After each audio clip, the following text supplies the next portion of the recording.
लागला अचानक एका हंसाला बाण, धरणीवारी कोसळला घायाळ तो हैराण. थरथरतो धरपडतो स्ववाचवाया प्राण, तळमळतो विव्हळतो जीव तो लहान.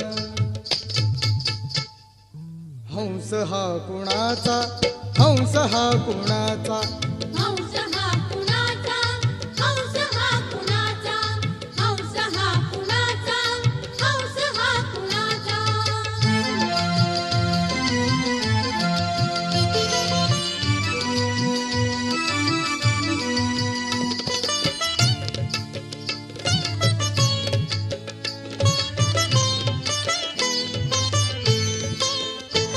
युवराज सिद्धार्थाने हंसाला पाहिले, त्या क्षणी त्या ठिकाणी ते धावून गेले. उचलिले